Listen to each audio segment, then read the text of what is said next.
Ils sont présents dans plus de 6 milliards de téléphones portables dans le monde. Les semi-conducteurs ont envahi notre quotidien. On les trouve dans l'électronique embarquée de nos voitures, dans nos ordinateurs et même dans nos machines à laver.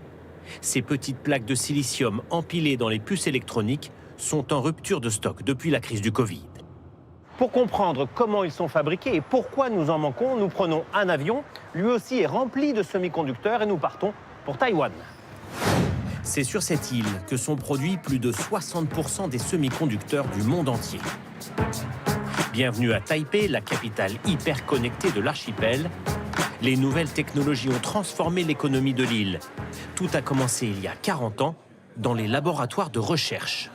Avant d'accéder à l'un d'entre eux, il faut nettoyer tout notre matériel. Aucune poussière ne doit pénétrer ici.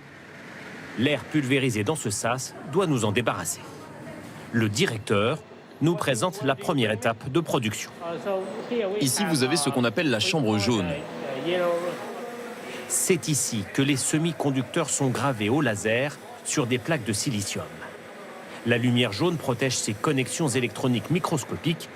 Il peut y en avoir plusieurs milliards sur une seule galette comme celle-ci. Les Taïwanais appellent cela un wafer. Le wafer, c'est cette galette de silicium. Elle provient d'un grand cylindre qu'on a coupé en tranches très fines. À la fin du processus, on découpe la galette en petits carrés qui vont devenir des puces électroniques. On comprend la complexité de cette industrie lorsqu'on sait que certaines usines parviennent à graver des connexions électriques 20 000 fois plus fines que l'épaisseur d'un cheveu sur ce semi-conducteur. Et en ce domaine, Taïwan a plusieurs années d'avance sur ses concurrents. C'est ce qu'on appelle une gravure de 5 nanomètres. D'ici la fin de l'année, Taïwan produira du 3 nanomètres. La course à l'infiniment petit ne s'arrête jamais. Nous avons les meilleurs ingénieurs du monde. Donc je pense qu'on va faire tout ce qu'il faut pour rester les leaders. Est-ce que des pays comme la France pourraient vous rattraper? Je crois qu'ils devront travailler très dur pour y arriver. Il faudra surtout investir beaucoup d'argent. Voici la fierté de Taïwan, son parc technologique de Hsinchu et ses centaines de méga-usines. La plus récente d'entre elles, celle du leader mondial TSMC, produit à elle seule 92% des semi-conducteurs de dernière génération, ceux des iPhones et des superordinateurs. Le secret industriel est une religion ici. Impossible de filmer l'intérieur d'une usine. Nous pouvons tout juste parler à quelques salariés en caméra cachée. On travaille dur. On a augmenté notre production de 10% pour faire face à la demande. Heureusement, on a très peu de cas de Covid. On porte le masque et tout va bien. TSMC vient d'investir 100 milliards d'euros dans ces usines du futur. Elle finance aussi les universités taïwanaises, le vivier de son industrie. Nous y rencontrons Nicolas, un docteur en français.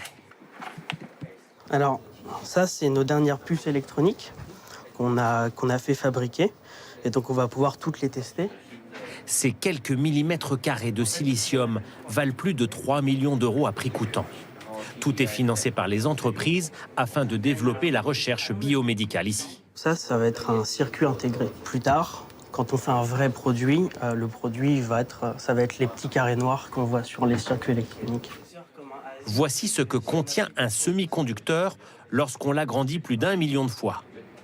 Un réseau de connexions microscopiques, un labyrinthe immense dessiné par un étudiant de 25 ans, déjà assuré de trouver un emploi à Taïwan.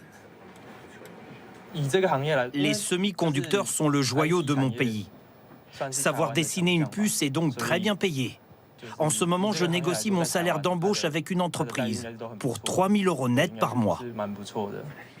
L'offre est vaste à Taïwan, et même si une nouvelle méga-usine de semi-conducteurs doit ouvrir ses portes en France en 2030, aucun d'entre eux ne se voit faire carrière dans l'Hexagone. Je pense qu'il faudrait me payer au moins 4 fois plus qu'un salaire taïwanais pour me faire partir. Il y a la barrière de la langue et puis ici, les entreprises sont plus développées, le marché de l'emploi est meilleur. D'ici 2025, les Taïwanais pourraient produire des semi-conducteurs de 2 nanomètres, soit une avance technologique sur l'Europe d'une dizaine d'années.